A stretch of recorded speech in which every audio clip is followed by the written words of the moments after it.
పల్లవి engineering, Srinidhi engineering కాలేజీలు teaching స్టాఫ్కు 4 నెలలుగా జీతాలు ఇవ్వలేదని సమాచారం. కేసీఆర్ హయాంలో ఇంజనీరింగ్ కాలేజీల సౌకర్యాలపై విజిలెన్స్ కమిషన్ నివేదిక ఇచ్చింది.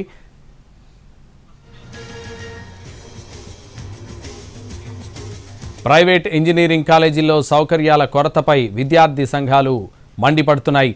విద్యార్థులకు సౌకర్యాలు కల్పించకుండా, ల్యాబ్స్ లేకుండా కోట్లు మిగిల్చుకుంటూ ఫీజు రియంబర్స్మెంట్ డబ్బులు ఇవ్వాలంటూ గవర్నమెంట్ను బ్లాక్మెయిల్ చేస్తున్నారని ఆరోపించారు.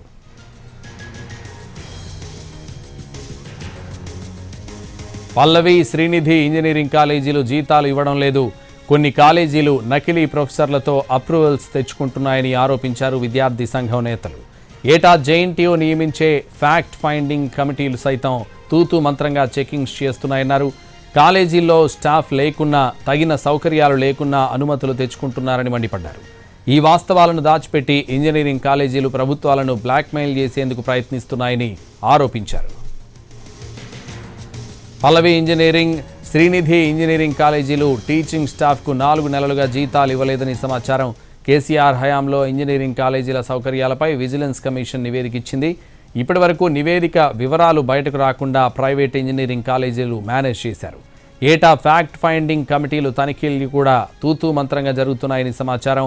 సౌకర్యాలు లేకపోయినా ఫ్యాక్ట్ ఫైండింగ్ కమిటీ అనుమతులు ఇచ్చేస్తున్నట్టు ఆరోపణలున్నాయి. ఫీజు రియంబర్స్మెంట్ చెల్లింపుల కంటే ముందు ఇంజనీరింగ్ కాలేజీల్లో సౌకర్యాలపై నిగ్గు తేల్చాలని విద్యార్థి సంఘాలు కోరుతున్నాయి.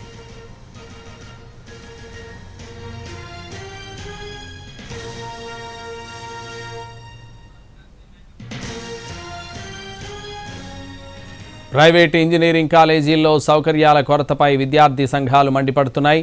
విద్యార్థులకు సౌకర్యాలు కల్పించకుండా, ల్యాబ్స్ లేకుండా కోట్లు మిగిల్చుకుంటూ ఫీజు రియంబర్స్మెంట్ డబ్బులు ఇవ్వాలంటూ గవర్నమెంట్ను బ్లాక్మెయిల్ చేస్తున్నారని ఆరోపించారు. పల్లవి, శ్రీనిధి ఇంజనీరింగ్ కాలేజీలు జీతాలు ఇవ్వడం లేదు. కొన్ని కాలేజీలు నకిలీ ప్రొఫెసర్లతో అప్రూవల్స్ తెచ్చుకుంటున్నాయన్నారు విద్యార్థి సంఘం నేతలు. ఏటా జేఎన్టీయూ నియమించే ఫ్యాక్ట్ ఫైండింగ్ కమిటీలు కూడా తూతూ మంత్రంగానే చెకింగ్స్ చేస్తున్నాయని అంటున్నారు విద్యార్థి సంఘాలు. కాలేజీల్లో స్టాఫ్ లేకున్నా, తగిన సౌకర్యాలు లేకున్నా అనుమతులు తెచ్చుకుంటున్నారని మండిపడ్డారు. ఈ వాస్తవాలను దాచిపెట్టి ఇంజనీరింగ్ కాలేజీలు ప్రభుత్వాలను బ్లాక్మెయిల్ చేసేందుకు ప్రయత్నిస్తున్నాయని ఆరోపించారు.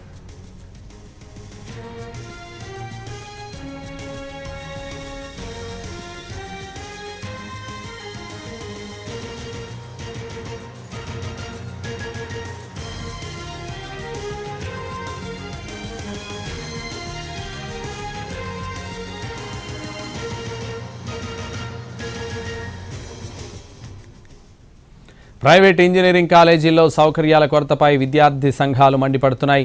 విద్యార్థులకు సౌకర్యాలు కల్పించకుండా, ల్యాబ్స్ లేకుండా కోట్లు మిగిల్చుకుంటున్నారని, ఫీజు రియంబర్స్మెంట్ డబ్బులు ఇవ్వాలంటూ గవర్నమెంట్ను బ్లాక్మెయిల్ చేస్తున్నారని ఆరోపించారు. ఇదే విషయానికి సంబంధించి మరింత సమాచారం మా ప్రతినిధి చారి లైవ్లో అందిస్తారు. చారి,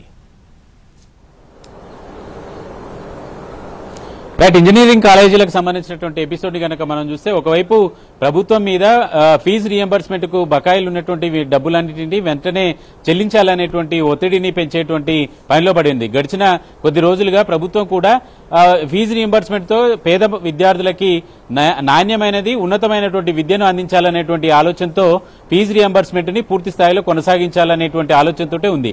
అయితే ఫీజు రియంబర్స్మెంట్ ఇచ్చేటువంటి డబ్బులకి కొన్ని కాలేజీలు పూర్తి స్థాయిలో విద్యార్థులు లేకపోయినా, నాణ్యత ప్రమాణాలు పాటించకపోయినా, కాలేజీల్లో ల్యాబులు కావచ్చు, ఇతరత్ర టెక్నికల్ అంశాలకు సంబంధించినటువంటి విషయాలన్నింటిలో కూడా ఏవి పాటించకుండానే విద్యార్థులని పేర్లు చూపించి ఫీజు రియంబర్స్మెంట్ ను బెనిఫిట్ పొందుతున్నాయనేటువంటి ఆరోపణలు గతంలో ఉన్నాయి. గత ప్రభుత్వం చేసినటువంటి విజిలెన్స్ నివేదిక కావచ్చు, విజిలెన్స్ విచారణలు కావచ్చు, అనేక రకాల అంశాలు తెర మీదకి వచ్చాయి. గతంలో వైఎస్ రాజశేఖర రెడ్డి హయాంలో ఫీజు రియంబర్స్మెంట్ పేద విద్యార్థుల కోసం, విద్యార్థులు చదువుకోవడానికి ఉన్నతమైనటువంటి విద్య పేదలకు కూడా అందాలనేటువంటి ఆలోచనతో ఏర్పాటు చేసినటువంటి ఈ ఫీజు రియంబర్స్మెంట్ ని కొన్ని కాలేజీలు తాము డబ్బు సంపాదించుకోవడానికే ఇవి మార్గంగా ఎంచుకున్నటువంటి పరిస్థితి అయితే గతంలో చూసాం. కాలేజీ పూర్తి స్థాయిలో కాలేజీకి ఉన్నటువంటి నిబంధనలు కావచ్చు, ఫీజు స్ట్రక్చర్ కావచ్చు, ఆ కళాశాలలో నైపుణ్యమైన ఉన్నటువంటి లెక్చరర్స్ కావచ్చు, వీటన్ని నియామకాలు ఏవీ చేయకుండానే వేరే ఉద్యోగుల పేరుతో కొంతమందిని నియమించుకొని ఇలా అనేక లోటుపాట్లని చూస్తూనే ఫీజు రియంబర్స్మెంట్ డబ్బుల్ని కొట్టేశారనేటువంటి ఆరోపణ గతం నుంచి వస్తుంది. ఇప్పుడు విద్యార్థి సంఘాలు కావచ్చు, అందులో పనిచేసినటువంటి చాలా మంది కూడా ఇలాంటి ఆరోపణలు చేస్తున్నారు. ఈ నేపథ్యంలోనే గతంలో వేసినటువంటి విజిలెన్స్ కమిషన్ నివేదిక ఏదైతే ఉందో ఆ నివేదికని పూర్తి స్థాయిలో అధ్యయనం చేయాలనేటువంటి ఆలోచన, అందుకు అనుగుణంగా చర్యలు తీసుకోవాలనేటువంటి ఆలోచనతో కూడా ప్రభుత్వం ఉన్నట్టు కనబడుతుంది. దాంట్లో భాగంగానే ఉదయం జరిగినటువంటి సమావేశంలో వీటన్నిటి మీద కూడా సమీక్ష జరిగింది. చాలా కాలేజీలు వసతులు లేకపోయినా, స్టాఫ్ లేకపోయినా, విద్యార్థుల సంఖ్య లేకపోయినా ఉన్నటువంటి సంఖ్య కంటే మించి విద్యార్థుల పేర్లను సూచించి పూర్తి స్థాయిలో ఫీజు రియంబర్స్మెంట్ డబ్బుల్ని తీసుకుంటున్నారనేటువంటి ఆరోపణలు వచ్చాయి. వీటితో పాటుగా యూనివర్సిటీలు నిర్దేశించినటువంటి ఫీజులే కాకుండా తన ఇష్టారాజ్యంగా డొనేషన్ ఫీజుల పేరుతో కూడా విద్యార్థులను, పేద విద్యార్థుల తల్లిదండ్రులను కూడా దోపిడీ చేసినటువంటి పరిస్థితి అయితే ప్రస్తుతం కనబడుతుంది. కేవలం చెప్పేటువంటి ఫీజు, నోటీస్ బోర్డులో ఉండేటువంటి ఫీజు ఒక ఎత్తు అయితే డొనేషన్ల ఫీజుతో లక్షలు కాజేసుకునేటువంటి పరిస్థితి కూడా చాలా కాలేజీల్లో ఉంది. ఇది ప్రతి విద్యా సంవత్సరం కూడా ఇలాంటి అంశాలన్నీ తెరమీదికి వస్తున్నాయి. కానీ కాలేజీలు మాత్రం ప్రస్తుతం ఫీజు రియంబర్స్మెంట్ ని ఒక ఆదాయ వనరుగా మార్చుకొని విద్యా ప్రమాణాలు పాటించకుండా పేద విద్యార్థులకు ఇవ్వాల్సినటువంటి సర్టిఫికెట్లను కూడా ఇవ్వకుండా ఇబ్బంది పెడుతున్నాయనేటువంటిదే ప్రధానమైనటువంటి అంశం. వీటన్నిటి మీద కూడా ప్రభుత్వం కొంత ఫోకస్ చేసినట్టు కనపడుతుంది. విజిలెన్స్ నివేదికలో కూడా ఇదే అంశాన్ని స్పష్టం చేసినట్టు కనపడుతుంది. ఎందుకంటే విద్యా సంస్థల నుంచి వచ్చినటువంటి వేల మంది ఇంజనీరింగ్ పూర్తి చేసినటువంటి వాళ్ళకి కనీసం ఆ ప్రమాణాలని పాటించేటువంటి అవసరం కానీ, ఈ బీటెక్, ఎంటెక్ చేసినటువంటి వాళ్ళకి ఉద్యోగాలు వచ్చిన తర్వాత కూడా ఆయా సంస్థల్లో పూర్తి స్థాయిలో ఉద్యోగాన్ని కూడా చేసేటువంటి పరిస్థితి ఉండట్లేదు. ఎందుకంటే ఇవన్నీ కూడా టీచింగ్ లెవెల్లోనే జరుగుతున్నటువంటి లోపాలు. కళాశాలలు కేవలం ఫీజు రియంబర్స్మెంట్ కోసము విద్యార్థులను ఎక్కువ సంఖ్యలో చూపించుకొని సర్టిఫికెట్లు ఇచ్చేటువంటి ప్రయత్నం జరుగుతుందనేటువంటి అంశాలు కూడా చాలా వచ్చాయి. వీటన్నిటి మీద కూడా పూర్తి స్థాయిలో ప్రభుత్వం ఫోకస్ చేసినట్టు కనబడుతుంది. గతంలో కూడా సీఎంగా ఉన్నటువంటి కేసీఆర్ కూడా ఇదే రకమైనటువంటి అంశాన్ని స్పష్టం చేశారు.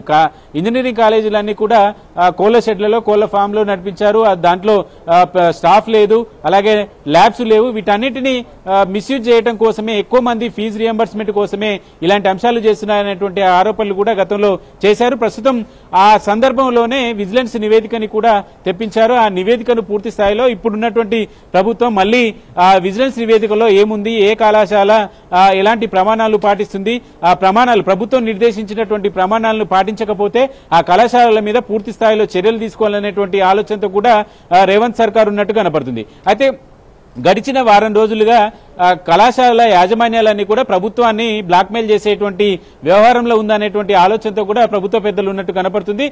ఫీజు రియంబర్స్మెంట్ కు సంబంధించి ప్రస్తుతం రాష్ట్రంలో రాష్ట్ర ప్రభుత్వం యొక్క ఆర్థిక స్థితిగతులకి అందరికీ తెలిసిందే. అయితే వాటిని అనుగుణంగానే ఉన్నటువంటి పథకాలు, ఉద్యోగులకు జీతాలు, ఇలాంటివన్నిటిని కూడా సర్దేటువంటి ప్రయత్నం చేస్తుంది. గతంలో ఉద్యోగులకు, ప్రభుత్వ ఉద్యోగులు దాచిపెట్టినటువంటి డబ్బుల్ని వెనక్కి ఇవ్వడానికి కూడా అలాంటి పరిస్థితి లేనటువంటి పరిస్థితుల్లో ప్రస్తుతం ఆ ఉద్యోగులకు నెలకు కొంత డబ్బుల్ని విడుదల చేసేటువంటి ఆలోచన చేసింది. ఆ విధంగా కూడా ఉద్యోగ సంఘాలని మెప్పించేటువంటి ప్రయత్నం చేసింది. ఉన్న నిధులు, ఉన్న ఆర్థిక పరిస్థితిని అనుగుణంగానే సర్దుబాటు చేసుకోవాలనేటువంటి ఆలోచనతో ప్రభుత్వం అందరికీ నచ్చజెప్పేటువంటి ప్రయత్నం చేసింది. దాంట్లో భాగంగానే ప్రస్తుతం ఇంజనీరింగ్ కాలేజీలకు సంబంధించినటువంటి యాజమాన్యాలకు కూడా ఇదే తరహా అప్పీల్ని చేసింది. పూర్తి స్థాయిలో ఫీజు రియంబర్స్మెంట్ డబ్బుల్ని, బకాయిల్ని ఇవ్వడానికి ప్రభుత్వం సుముఖంగానే ఉంది, కాస్త సమయం ఇవ్వండి అనేటువంటి ప్రతిపాదన కూడా చేశారు. డిప్యూటీ సీఎం బట్టి విక్రమార్క, మంత్రి శ్రీధర్ బాబు గడిచిన 2-3 రోజులుగా ఎడతెరిపి లేకుండా వాళ్ళందరితో కూడా సంప్రదింపులు చేస్తూ ఉన్నారు.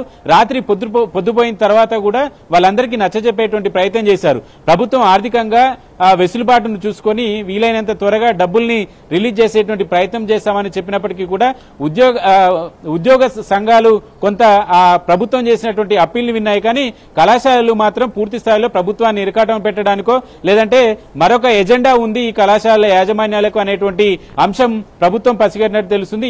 ఈ నేపథ్యంలోనే కళాశాలలకు సంబంధించినటువంటి ఫీజు రియంబర్స్మెంట్ విషయంలో ఎంత ఫోర్స్ఫుల్ గా ప్రభుత్వం చేసేటువంటి అప్పీల్ని కూడా వినట్లేరో, కళాశాలలు కూడా పూర్తి స్థాయిలో ఆ నాణ్యతని ప్రభుత్వం ఇచ్చేటువంటి నిబంధనల్ని ఫీజు వసూళ్లకు సంబంధించి ఫీజు నిర్ణయానికి సంబంధించినటువంటి విషయాల్లో ఏ మేరకు పాటించాయి అనేటువంటి అంశాలన్నింటి మీద కూడా ఇప్పటికే అనేక నివేదికలు ఉన్నాయి కాబట్టి ఆ నివేదికలో విజిలెన్స్ రిపోర్ట్ ఒకటి, ఆ విజిలెన్స్ రిపోర్ట్ ని మళ్లీ తిరిగి ప్రభుత్వం అధ్యయనం చేసి ఆ కళాశాలలకు సంబంధించి ప్రమాణాలను పాటించినటువంటి కళాశాలలన్నీ ప్రమాణాలను పాటించేటువంటి కళాశాలలకే ఫీజు రియంబర్స్మెంట్ ఇవ్వాలా, లేదంటే ఒరిజినల్ గా పేద విద్యార్థులుగా ఉండి పేదవాళ్ళుగా ఉండి వాళ్ళకు నిజంగా అందని విద్యార్థులకు ఎలాంటి బెనిఫిట్ ఇవ్వాలి అనేటువంటి అంశాలన్నిటి మీద కూడా ప్రభుత్వం ఆలోచిస్తున్నట్టు తెలుస్తుంది.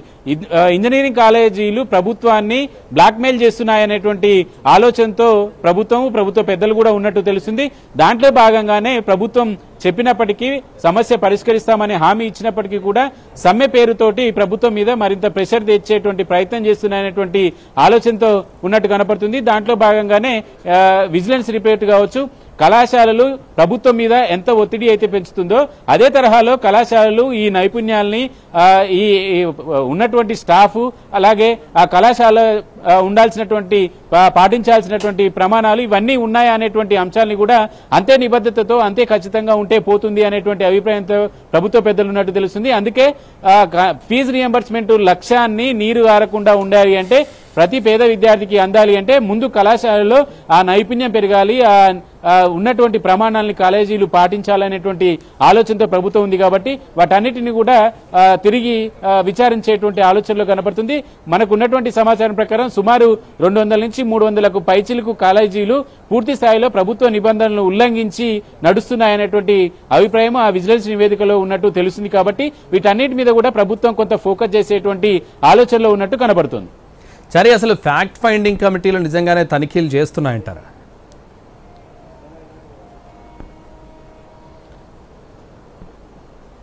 రైట్, ప్రభుత్వం ఫ్యాక్ట్ ఫైండింగ్ కమిటీ అలాగే ఫీజు రెగ్యులేషన్ కి సంబంధించినటువంటి విషయాలు వీటన్నిటి మీద కూడా వేసినటువంటి కమిటీలు ఆయా కమిటీల పనులు పూర్తి స్థాయిలో చేయట్లేదు అనేది విద్యార్థి సంఘాల యొక్క అభిప్రాయం.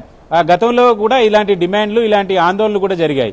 పూర్తి స్థాయిలో ప్రభుత్వం విధించినటువంటి ఫీజు రెగ్యులేషన్ కి సంబంధించినటువంటి విషయం కావచ్చు, అసలు కాలేజీల్లో ఉండాల్సినటువంటి ఏంటి ఇప్పుడు ఉన్నటువంటివి ఏంటి అనేటువంటి ఫ్యాక్ట్ ఫైండింగ్ సంబంధించినటువంటి కమిటీలు పూర్తి స్థాయిలో కూడా నివేదిక ఇవ్వట్లేదు అనేటువంటి అభిప్రాయం ఉంది.